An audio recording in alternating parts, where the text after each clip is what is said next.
Is the messages may connect because they all may like connect to each other, like you know how God always does that, but it can also be a very separate message because remember I got all of them at different times. Okay, so God could be like putting together like a big message for someone using these smaller messages, you know, because he speaks in parables sometimes too, right? So I have a lot for you guys, but I'm gonna start off with this one. Okay, so this one I received yesterday, early in the morning. Early in the morning. I popped the turkey in, went back to bed, and I got this message around like 5 a.m.-ish, you know? And the message I received was they regret the way they treated you.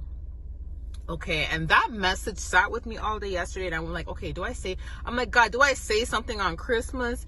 And every time I wanted to go make the video, the kids were just so loud, the dog is barking. I'm just like, no, it's not time yet. I'm just gonna wait, okay?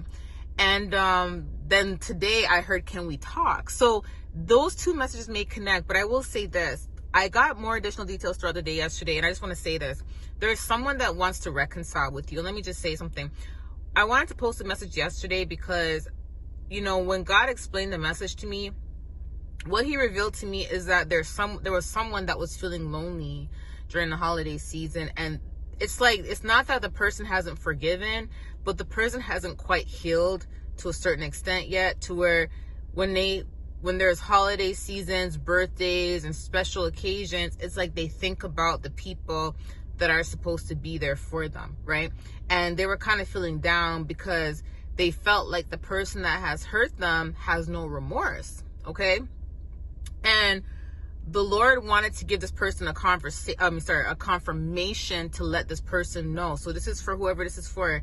The person does feel remorseful. The reason why it was so hard for you to heal is because you felt in your heart, and you probably thought in the back of your mind, like, okay, the person has no remorse, which made it a lot harder for you to kind of push forward on your journey, right?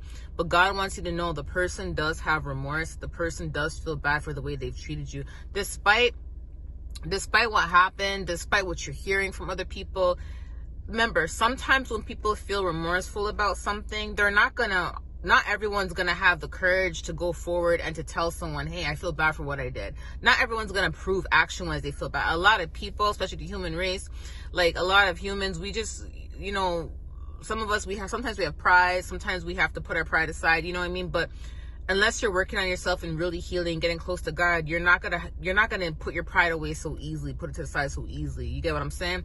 So this person may not even be on that path, but at the same time, they are feeling remorseful. So what God is trying to let you know is that there is internal conviction that they're facing, despite what it looks like on the outside. They may look like they're happy. They may look like they're living their best life. They may look like they don't even care. You know what I mean? And it's hard for a person who's been hurt to see that, because it's kind of like, you're here smiling and living it up. Little did you know you hurt me, and I'm trying to heal while you're laughing. And don't let what you see on the external fool you.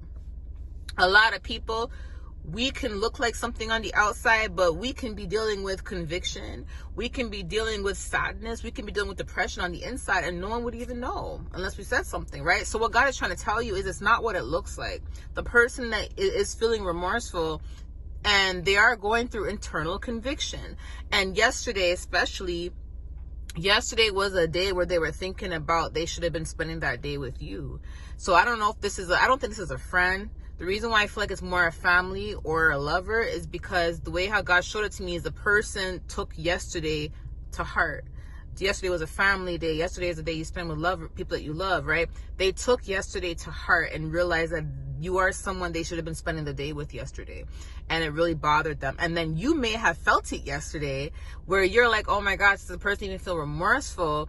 And even though you're supposed to enjoy your day yesterday, you probably had a hard time enjoying your day because you were thinking that someone was not convicted or feeling bad for what they did to you, not realizing that the person is actually facing conviction. You get what I'm saying? So God wants to give you that confirmation that yes, the person is feeling conviction, and they do regret the way they've treated you. They do regret the way they've treated you. This is something they have to live with, okay? Like I said, I'm not sure this is someone that's supposed to come back in your life. I'm not sure if it connects with the other messages. I'm not sure if this is a family or lover. I just received the message, and I'm just giving you details as to what God is trying to, what God means when he said the person's regretful. So they are facing internal conflictions, okay? This is your confirmation. If you are sensitive in spirit, you probably may have felt it. It may have been a situation where yesterday you just couldn't stop thinking about the person, and you're like, why am I thinking about a person today out of all days, and why am I thinking about them so hard? And you may have felt a bit of sadness, waves of sadness throughout the day, where one minute you're okay, and next minute you're just feeling sadness. Sometimes when you have a connection with someone, family, friend, lover, you know, when you have that connection, you can feel them in spirit. You can, you know, you're sensitive in spirit. You can feel them in spirit. Remember when Elijah was able to, his spirit was able to catch his servant stealing, but that's because his servant was tied to him. His spirit went to go look. When you're tied to someone, like when you're connected to someone or you're around someone, your spirit is open to feeling what they're going through, or open to seeing things. You get someone, God shows you things, right? And that's a part of discernment. The gift to feel is a part of discernment, right? And a part of discernment is also the gift to, you know, to be wise, you know what I mean? But you may have been feeling waves of emotions from this person and what they were going through and how they're feeling, and you may have mistaken that as you, right? So yeah, God just wants to give you the confirmation the person is definitely facing conviction, and they do regret the way they've treated you. Okay, I love you guys. I'll talk to you soon. Bye.